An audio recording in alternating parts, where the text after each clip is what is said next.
हाँ जी, आप लोगों से मैं बात करती हूँ थोड़ी सी। अभी है ना, मैं बता रही हूँ, मेरा कोई भी व्लॉग शूट करने का मन नहीं कर रहा, बिल्कुल भी इच्छा नहीं हो रही किसी भी चीज़ की। वीडियो बनाने को मन नहीं है क्योंकि माइंड बहुत डिस्टर्ब है ऑलरेडी, और हालत आप देख सकते हो मेरी। मुझे फीवर हो रहा है और बहुत ज़्यादा। मैंने 2 डॉक्टरों की दवाई ले ली अभी तक, मतलब ना तो मेरे फीवर में आराम है और ना मेरे गले में आराम है। मैं सोची कि यहीं से ठीक हो जाए। मम्मी तो कह रही थी कि जब तू जा रही है 2-3 दिन से बराबर, तो कस्बे से ले आती दवाई। अब मेरा माइंड इतना ख़राब रहा है बहुत। जब मैं आती हूँ घर तो दोपहर ही बढ़ जाती है, 2, ढाई, 3, 4 बज जाते हैं। मतलब पूरा दिन वही निकल जाता है। गर्मी इतनी ज़्यादा है। जहाँ भी हम लोग जा रहे हैं, और भाभी ने बताया भी कि मैं और भैया जो हैं कहीं गए थे, हमारा जो प्रोसेस है वो शुरू हो गया है। तो 2-3 दिन से बराबर हम जा रहे हैं। मैं गई, फिर भाई के साथ गई। उससे पहले वहाँ पे बुप्पा थाने में आप लोगों ने देखा होगा, भैया भाभी और थे। तो ऐसे जब से आई हूँ 3-4 दिन ऐसे हो गया। हफ्ता भर से ज़्यादा बीत गया इस बात को। मतलब हम लोगों को परेशान होते होते अब परेशानी तो उठानी पड़ेगी, क्योंकि परेशानी आ गई है ज़िंदगी में। अब तक तो यही रहा कि कोई कदम ना उठाया जाए, कि ऐसे ही चीज़ें सही हो जाए और जो है कोई भी प्रोसेस ना करना पड़े। पर अब सर से ऊपर पानी हो गया तो मैं कब तक ऐसे चुप रहूँगी। और लड़ भी रही हूँ तो मैं अपने और अपने बच्चों के अधिकार के लिए कुछ गलत नहीं कर रही हूँ। मेरा जो है सारा मैटर अब तक यही रहा कि किसी भी मुद्दे पर कोई भी बहस, कोई भी बात ऐसी ना हो, चलो रिश्तों में कड़वाहट हो जाती है तो वो सही हो जाए। पर मेरी हर एक पहल, हर एक चीज़ उन्होंने, एक वो बोल देते ना, बड़ों की कहावत है, मुँह बराबर रखी। मैं मतलब कुछ नहीं मानते इस चीज़ को कि भाई अपनी जिम्मेदारी है, या बच्चे हैं या वो हैं। तो अभी जैसे मैं और भैया गए थे, तो वो चीज़ अभी हम यहाँ यूट्यूब पर आकर नहीं दिखा सकते कि कौन सा प्रोसेस स्टार्ट हो गया है। मैं आपको बताऊं, मेरे भैया भाभी ने मेरे आगे भी ऑप्शन रखा कि अगर दीदी आपको यहाँ, मतलब वहाँ आपको अभी ऐसे जाना तो खतरे से खाली नहीं है, क्योंकि इतनी चीज़ें घट गई है और ऐसे एकदम जाना तो मेरे लिए खतरा है। ठीक है। दूसरी बात, उन्होंने मेरे आगे बहुत सारे ऑप्शन रखे। मेरी बराबर बात हो रही है, कभी मैं कॉल कर रही हूँ भाभी को, तो कभी भाभी मुझे दिन में कोई 4-6 कॉल कर रही है, क्योंकि वो लोग भी टेंशन में हैं। उन लोगों को पता है कि मैं भी टेंशन में हूँ इस टाइम। तो हर वक्त मुझे एक ही बात समझाते हैं कि हम आपके साथ हैं, आपको टेंशन लेने की ज़रूरत नहीं है, जैसा आप कहोगे वैसे ही हो जाएगा। क्योंकि लिखा पढ़ी वाले काम, ये पंचायत में आके बैठना कहना, ये 1000 बार हो चुके हैं इन 8 सालों में। ऐसी ऐसी चीज़ें हो गई है जिनका कभी आप लोग अंदाज़ा नहीं लगा सकते हो। ले ली जब तक, मतलब जो है उनके सगे भाई हैं, उन्होंने बोल दिया कि भाई मेरे बस की नहीं है, क्योंकि ये मेरी सुनते नहीं है। उनकी गलत बात नहीं है, वो लोग उनका कुछ मानते ही नहीं है, मतलब उनकी चलती ही नहीं है अपने घर में। वो बेचारे अलग हैं, उनकी अपनी अलग फैमिली है। मेरी जेठानी, आज तक मैंने अपने जेठ और जेठानी की कभी आकर बुराई क्यों नहीं की, क्योंकि उनमें उनका एक भी काम बुराई वाला नहीं है। आज तक उन्होंने यही बोला कि घर बन जाए। जो दूसरी जेठानी है हमारी, जो ताऊ की लड़के की बहू है, वो एक दिन मुझे बोलती हैं कि अब से पहले तुमसे तलाक ले लेते अगर बड़ी मम्मी ने लेने दिया होता। मतलब जो हमारी तायस थी, जब वो जीती थी, तो हमारी जो ताऊ के लड़की की जो वाइफ है, जिन्होंने मेरे पर हाथ उठाया, कि अब से पहले तलाक हो जाता अगर बड़ी मम्मी ना रोकती, तो तुम्हें रखना ही नहीं चाहती तो तभी कर लेते आप। आपने को किसी ने, आपने मना किया था क्या? आपको किसी ने तभी कर लेते। या फिर जब शादी हो रही थी, ये लेना देना होता है, ये रीति रिवाज होते हैं, या रिश्ते वाले गए थे मेरे घर वाले, तो साफ साफ बोल देते कि मेरी ज़िंदगी में कोई और है। और शादी से पहले ही उनकी ज़िंदगी में कोई और थी, वो जो मैं बता रही हूँ वो लेडी। तो तभी बोल देते कि मैं शादी नहीं करूँगा, मेरी ज़िंदगी में ऑलरेडी कोई और है, और आप अपनी लड़की का रिश्ता कहीं और कर लो। जोर ज़बरदस्ती से कराया था कि आपसे शादी हमारी? जोर ज़बरदस्ती से तो नहीं कराई, आपके घर को की रजामंदी, आपकी रजामंदी से ही तो हुई है। अगर मैं बोल दूँ कि पापा मुझे इस लड़के से शादी नहीं करनी है, इसका चाल चलन अच्छा नहीं है, ये चीज़ें मुझे पता चल जाए, तो मैं भी मना कर दूँगी। और आपको लग रहा है कि वह ऐसा कुछ है तो आप मना कर सकते हो, क्योंकि हम अपनी मर्जी के मालिक हैं, बालिग हैं, नाबालिग नहीं हो। ठीक है। अगर आपको किसी और से अफेयर रखना था तो फिर आपने मेरी ज़िंदगी बर्बाद क्यों की, नरक जैसी ज़िंदगी बना दी है। पर मैं फिर भी इसको 8 सालों से झेल रही हूँ कि कोई बात नहीं, समय गैल सब सही हो जाएगा। पर पत्थर में सिर मारने से ना अपना ही सर फूटेगा, पत्थर तो नहीं फूटेगा। वही काम हुआ। अभी क्या है कि जैसे कि मतलब मेरे आगे मेरे भैया ने, भाभी ने ऑप्शन रखा कि दीदी आप अगर चाहते हो तो आधा घर और अपनी ज़मीन में से आधी ज़मीन आपके नाम हम कर देंगे, आप यहीं रह सकती हो, अपने बच्चों को पढ़ा सकती हो, अपना गुजारा कर सकती हो। आपको कभी ये ना लगे कि मतलब ये घर मेरे लिए पराया है, या इस घर में मेरा हक नहीं है, अधिकार नहीं है। आपके लिए हम एकदम ये सब भी करने के लिए तैयार है। मैंने कहा नहीं, मेरे को नहीं चाहिए, जो मेरा है वो मुझे चाहिए वहाँ। यहाँ नहीं चाहिए। यहाँ आप लोग दे दोगे रहने के लिए, आधा मकान भी नाम करने को तैयार हो, आधी ज़मीन भी नाम करने के लिए तैयार हो, पर ये चीज़ें शोभा नहीं देती। क्योंकि मैं अपने भाइयों का पेट काट के नहीं मैं जीना चाहती, ना अपने भाइयों की ज़मीन लेना चाहती हूँ। क्योंकि मेरा ज़मीन, मेरा घर, वहाँ सब कुछ है मेरा, जहाँ मेरी शादी होकर गई है। मुझे वहीं मेरे मौलिक अधिकार चाहिए, यहाँ नहीं चाहिए। ऐसा नहीं करूँगी मैं। और जाहिर सी बात है, मैंने कहा, उन्होंने ये कहा कि कभी तुम्हारे दिमाग में ये बात होगी भाई रिश्ते ख़राब हो जाएंगे और वो नहीं, बिल्कुल नहीं चाहिए। मुझे चाहे कुछ भी हो जाए, टस से मस नहीं होंगी, वहीं रहूँगी, डिवोर्स नहीं लूँगी। उस इंसान को ये है कि मैं डिवोर्स ले लूँगी या उसकी ज़िंदगी से चली जाऊँगी, तो ये भी नहीं करूँगी मैं। और जो मेरा हक है, अधिकार है, उसे मैं उसे भागने भी नहीं दूँगी। वो कितनी ही कोशिश कर लें कि वो मुझे उस घर से निकाल देगा या रहने नहीं देगा। सरकार, कानून हर किसी के लिए बना है। आप एक कानून का एक हिस्सा, एक थाना खरीद लोगे, 1000 थाने खरीद लोगे, महिला मोर्चा खरीद लोगे, मोदी सरकार को, योगी सरकार को खरीद लोगे, आपके घर की है क्या जो आपकी सुनेगी? सरकार जनता के लिए बनाई गई है, उनकी सुनवाई के लिए, यहाँ की लेडीज़ों पे होते हुए अत्याचारों के लिए। मैं भले ही कितनी ही कमज़ोर हूँ शरीर में मैं कितनी ही कमज़ोर हूँ, पर अंदर से मैं बहुत इस टाइम स्ट्रॉन्ग बनी हुई हूँ।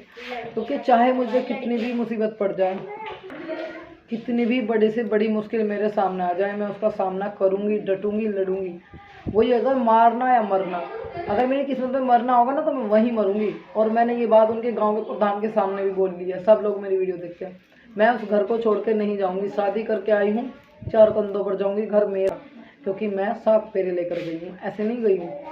ठीक है। और जो तुम्हारे दिमाग की जो गर्मी है कि तलाक ले लेगी, इतना लड़ झगड़ के निकाल दोगे, तो वो तो मुमकिन नहीं है। ठीक है। मेरे घर वालों ने बोल भी दिया कि दीदी आपकी इच्छा है, मत जाओ, छोड़ दो उसे उसके हाल पे, जब उसको इतनी दिक्कत है, हम आपके साथ हर तरीके से हैं। मैंने कहा नहीं, हटूंगी नहीं। जो मेरी बहनें परेशान हैं, जिनके साथ में ये बीत रहा है, हो रहा है, अपने हक और अधिकार के लिए लड़ो। जब तक लेडी चुप रहती है, सहन करती है, तो उसको बेवकूफ़ समझते हैं लोग कि ये तो बेवकूफ़ है, सहन कर रही है। जब मन में आया रैपट मार दिया, जब मन में आया निकाल दिया, जब मन में आया खर्चा देना बंद कर दिया। कुछ टाइम चलता है, लेडीज झेलती है, क्योंकि रिश्ता सही हो जाएगा, सब ठीक हो जाएगा, सब ठीक हो जाएगा। इसी वजह से कि रिश्ते बिगड़े ना, पति की बेइज्जती ना हो, सास के साथ ये ना हो, वो ना हो। और जब सर से ऊपर पानी हो जाता है, बर्दाश्त करने की लिमिट क्रॉस हो जाती है। सो मैंने 8 साल इतना झेला है, इतना झेला है। और 2 बच्चे हो गए मेरे को, मतलब इसी परिस्थिति में 2 बच्चे हो गए।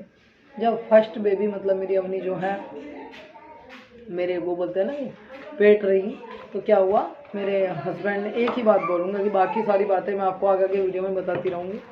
तो उस टाइम पे मैं यहाँ अपने घर आ गई और मैंने बोला कि ऐसे ऐसे प्रेग्नेंट हूँ। तो मुझे सीधे सीधे बोल दिया कि इस बच्चे को गिरा दो। मेरे हस्बैंड के बोल है, मेरी मम्मी ने खुद ये बोल सुने। कॉल पे कॉल चल रही थी, तो मम्मी ने कहा क्या बोल रहा है मेहमान? मैंने कहा ऐसे बोल रहे हैं। मम्मी ने कहा तुम्हें भैया ऐसे कैसे बोल रहे हो? पता नहीं भगवान की देन है, अगर आज तुमने अवॉइड करा दिया, बच्चा कल ना रहा, उस बात की क्या गारंटी? अगर हमारी बेटी को बच्चे नहीं हो तो तुम वैसे नहीं रखोगे, है तो तुम उसको अवॉइड कराने के लिए बोल रहे हो। क्या मतलब, क्या इंसान होगा? मतलब वो दूसरी लेडीज़ के चक्कर में अपना बच्चा अवॉइड कराने के लिए तैयार था। और वो लेडी इतनी बेशरम है, इतनी बेशरम है, उसको शर्म नाम की चीज़ ही नहीं है। चलो भाई, हस्बैंड सबके मर जाते हैं, ठीक है, सॉरी, किसी का मर भी जाए तो उसको ज़िंदगी जीने का अधिकार है, ऐसी बात नहीं। पर किसी शादीशुदा लेडी की ज़िंदगी आप बर्बाद कर रही हो, ये कौन सा कानून है भाई? या तो तुम जिससे प्यार करती थी उसको, मेरे हस्बैंड को पहले बोलती कि आप शादी मत करो, आप मुझसे शादी कर लो, तो आप उनसे शादी कर सकती थी, या फिर उनको रोक सकती थी कि आप शादी मत करो। आपने क्या सोचा, शादी के बाद भी ये सब चलता रहेगा और ये उसका पति नाम करेगा, बाकी इस्तेमाल तू कर लेना, बस वैसे तेरे साथ रहेगा। तुमने अपने तो ज़िंदगी नरक बनाई, मेरी भी नरक बना दी। ठीक है। मुझे मेरे घर को से पूरा सपोर्ट मिल रहा है कि आपके लिए सब कुछ करने के लिए तैयार है। और यहाँ लास्ट में ऑप्शन ये आ जाता है कि दीदी आप जैसा चाहोगी वैसा ही होगा, हर परिस्थिति में आपके साथ खड़े हैं। वो अब मेरे साथ खड़े हैं हर दिक्कत में। मैंने बोल दिया कि मैं पीछे नहीं हटूँगी। अगर ये सोचते हो कि दिमाग में ये है कि वो कुछ नहीं करेगी, ऐसे ही बैठी रहेगी, उसको निकाल दिया तुम अकेले रहोगे, मिस्टेक मत करना, ठीक है। और जो भी प्रोसेस हुए हैं, तो मैंने कह दिया कि कितनी भी ही आप कोशिश कर लो, कितना ही प्रयत्न कर लो। मुझे पता है, मुझे बहुत सारे कमेंट्स भी आ रहे हैं कि दीदी आप इस बदतमीज इंसान को छोड़ो, अपना डिवोर्स करा लो। नहीं, देखो मैं आपकी बात से बिल्कुल सहमत हूँ, पर डिवोर्स करा के समस्या का समाधान नहीं होगा। और भी बहन ऐसी हैं जो झेल रही हैं, वो भी डिवोर्स करा लेंगे, कल किसी दूसरे की शादी होगी, पता नहीं कैसा होगा, वो इससे भी ज़्यादा बदतर मिल जाए। अगर हमारी ज़िंदगी में ये सब चीज़ें लिखी है ना, तो हमको झेलना है, क्योंकि इस परिस्थितियों को झेल के, इन परिस्थितियों में लड़के विड़के, क्या पता कल समय अच्छा आ जाए और हमारे बच्चे बड़े हो जाएंगे। अब मेरे को ना अपने नहीं पड़ी है, अपने से ज़्यादा अपने बच्चों की पड़ी है। मैं उनके अधिकार के लिए लड़ रही हूँ। मैं अकेला पेट हूँ, कहीं भी बैठ के खा लूँगी। मेरे को तो मेरे घर के ज़मीन घर सब चीज़ देने के लिए तैयार है। मैं यहाँ आराम से बैठ के खा सकती हूँ, अपने बच्चों को भी पाल सकती हूँ, पर नहीं चाहिए ऐसी ज़िंदगी। मुझे वही चाहिए जो मेरी है, और वहीं रहूँगी जो मेरा घर है। ये जो भूल है ना दिमाग की, वो निकलवानी तो पड़ेगी, ऐसे तो नहीं निकलेगी। और दूसरी बात, भाई बच्चे मैं कहीं से अलग से तो नहीं लाई, तुम्हारे घर आके शादी करके तभी तो हुए हूँ। अपने बच्चों को बच्चे नहीं समझता, और दूसरे के बच्चों को अपना बच्चा समझता है, ऐसे चलता है। तुम चलाओ जाओ, मुझे उस चीज़ से भी दिक्कत नहीं है, पर जो मेरा अधिकार है वो मैं लूँगी, हर हाल में लूँगी, चाहे मुझे कुछ भी करना पड़ जाए। अब तक तो मैं इसी उसमें रही कि मैं चल छोड़ यार, छोड़ छोड़, हस्बैंड है समझेगा, सास है समझेगी। सास दुश्मन को भी ना दे भगवान, बुरी लगेगी मेरी बात, मैं सीधे सीधे बोल रही हूँ। जो लोग वहाँ वीडियो देखते हैं वो भी सुने, दुश्मन को भी ना दे। एक पार्ट सुन के है ना आप, तो आपको यही लगेगा कि बस वही गलत है, वही गाली गलौज करती है या वो बुरी है। अरे नरक जैसी ज़िंदगी जीने पे मजबूर किया, कभी खर्चा नहीं दिया, कभी कपड़े नहीं दिए, कभी राशन नहीं ला के दिया, जब जी माई पीट दिया, गाली गलौज कर दी, मेरे बच्चों के सामने मेरे को हाथ उठाया मेरे हस्बैंड ने कई बार। मेरी बेटी बड़ी हो रही है, उसके सामने मेरे साथ गंदा व्यवहार करते हो। और दादी जो है वो भी पोते को बोलती है कि तेरे सर में कढ़ाई मार दूँगी, तेरा सिर फोड़ दूँगी, अपने माँ के कमरे में चल। पोती को बोलती है बेबुद्धि की ढोर बनेगी, ये बनेगी। ये भाषाएं हैं, उनके तरीके हैं बात करने के, और वो सारी वीडियोज़ हैं मेरे पास। मैं दिखाऊंगी आप लोगों को, आगे आगे सारी चीज़ें दिखाऊंगी, क्योंकि अब अंत पे बात हो गई है। अब मैं कोई भी चीज़ नहीं छुपाऊंगी। वे उनकी बदतमीजियाँ, जिस तरह से वो मुझे रूम से बाहर फेंक रहे हैं, कायरव को इस तरह का बोल रहे हैं, कायरव के मारना, इतनी पैज उनके दिमाग में थी। जब कायरव छोटा था तो मतलब वीडियो में आते थे, ऐसी बात नहीं, आ रहे थे वीडियो में, वीडियो को लेकर कोई मुद्दा नहीं है। तो रात के 10 बजे मैं बर्तन साफ़ कर रही हूँ, कायरव सो रहा है, तो मेरी सास कायरव को है ना ऐसे बीजने की जो डंडी होती है ये वाली, ऐसे करके उसको खोदा मार रही है। रात के 10 बजे बहू बर्तन मांज रही है, तो पोते को उठा रही है पैज के लिए कि ये उठ जाए और ये इसको काम ना करने दे। ये तरीके हमारी सास के हैं, ठीक है। बस सारी चीज़ें आप लोगों को बताऊंगी। इस टाइम मेरे फैमिली वाले मेरे सपोर्ट में मेरे साथ खड़े हैं, और मेरे भैया मेरा प्रोसेस करवा रहे हैं, बराबर जा रहे हैं, जिसमें उनको चोट लगी है बहुत। यहाँ पे एक्सीडेंट हो गया भैया का, घुटनों में भी चोट है उनका, मैंने कल देखा, वहाँ पट्टी हो रही है भाई को। और अनाया की तबीयत ठीक नहीं है, मंटू की तबीयत ठीक नहीं है, भाभी भी अभी बेचारी ठीक नहीं है, पर वो अपनी परेशानियां भूलकर मेरी परेशानी में हर चीज़ में खड़े हैं। उनका दिया हार नहीं मानने देंगे, जैसे आप कहोगी वैसे ही होगा।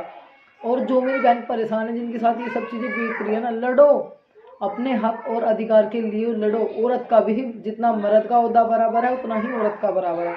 कानून में, आज के कानून में औरत का भी उतना ही हक है जितना मर्द का है। और मर्द ये चीज़ भूल जाए कि औरत पैर की जुत्ती होती है, तो वो टाइम गया कि जब मन करा पीट लिया, जब मन करा निकाल दिया, कर दिया। आज कानून ऐसे इतने सख्त कानून है, बहुत ज़्यादा। कल जैसे हम जा रहे थे, तो वहाँ पे मुझे मिली एक जो है मुजफ्फरनगर में, मैं बैठी हुई थी, भैया का वेट कर रही थी। तो काफ़ी दूर से भैया, मतलब गाँव से आए हुए, आने में टाइम लगता है। तो वहाँ एक जो है लेडी हैं, वो शायद देवबंद के पास की हैं, मोमडन लेडी थी। उन्होंने मुझे वहाँ बैठे हुए देख लिया, और वो मुझसे मिलना है। उन्होंने काफ़ी देर तक मुझसे बात की, कहा कि दीदी आप परेशान मत हो, सही है, अपने आप अपने हक के लिए लड़ रही हो, लड़ो, बराबर खड़े होकर ऐसे ही डटे रहो। आज नहीं तो कल समस्या का समाधान जरूर होगा। अगर आज आप चुप बैठ गए तो फिर कुछ नहीं मिलेगा। आप अपने नहीं, अपने बच्चों के अधिकार और हक के लिए लड़ रही हैं। हाँ जी, जाहिर सी बात है, जहाँ मैं अपने बच्चों का अधिकार ऐसे ही छोड़ दूँ, मेरा छोड़ने का मतलब ये है कि किसी को दान कर दो, किसी को दे दें, ऐसे ही। मतलब ऐसे पैदा तो हर आदमी ऐसे ही करेगा, बच्चे पैदा करेगा, लेडीज़ को छोड़ देगा, बच्चे पैदा करेगा और छोड़ देगा। ऐसे कि तुम्हारे घर की वो है, तुम्हारा मन करो इस्तेमाल करो और फेंक दो, कोई इस्तेमाल करने की चीज़ नहीं है। लेडीज़ जो तुम्हारी भूल है ना, ये निकलनी चाहिए। और उन्होंने मुझसे काफ़ी देर तक बात की, फिर उन्होंने कहा कि दीदी हाँ, मतलब हम लोग आपके साथ हैं। क्योंकि यहाँ सबसे बड़ी बात है कि आप मेरी यूट्यूब फैमिली मुझे पूरा सपोर्ट कर रही है, पूरा प्यार दे रही है, बहुत अच्छे कमेंट्स कर रहे हैं। और रही उस लेडी की बात कि कौन है वो लेडी, उसका नाम बताओ, फोटो चिपका। कुछ टाइम के बाद मैं उस लेडी का नाम भी बताऊंगी और उसका फ़ोटो भी लगाऊंगी। उसको भी है ना, कहीं डूब के मरने को बहन तेरे को जगह नहीं रहेगी अगर मैंने ये काम कर दिया। पता है मैं करने को अभी कर सकती हूँ, क्यों नहीं कर रही हूँ। एक लास्ट बार तुझे फिर समझा रही हूँ, मैं चीज़ें क्यों नहीं कर रही हूँ, क्योंकि लोग तेरे आसपास के लोग भी तुझे जीने नहीं देंगे कि तूने एक औरत की ज़िंदगी बर्बाद कर दी। और मैं एक औरत हूँ, तो एक औरत के नाते ही तुझे समझा रही हूँ, ठीक है। समझ जा, टाइम है, कल मौका नहीं मिलेगा ऐसा कुछ समझने का वो करने का। मैं जानती हूँ बहन तू कहाँ रहती है, मैं तेरे घर भी पहुँच सकती हूँ, मैंने तेरा घर भी देखा है, सब चीज़ें देखी है। वहाँ जाके मीडिया ले जाके तेरा अच्छे से जुलूस निकाल सकती हूँ। और तेरे प्रति जो है जितनी वीडियोज़ हैं मेरे पास, मेरे पास वीडियोज़ भी है, वो भी मैं यूट्यूब पर डाल सकती हूँ। पर नहीं, मैं सोचती हूँ कि तुम भी एक औरत हो, तो तुम इसी चीज़ से समझ जाओगी, ठीक है। बाकी इतना इशारा काफ़ी है, नेक्स्ट डे मैं आपको ये इशारा दे रही हूँ, ठीक है। और तुम्हें रहना ही है उस आदमी की ज़िंदगी में, तो मुझे मेरे बच्चों का अधिकार लेना है।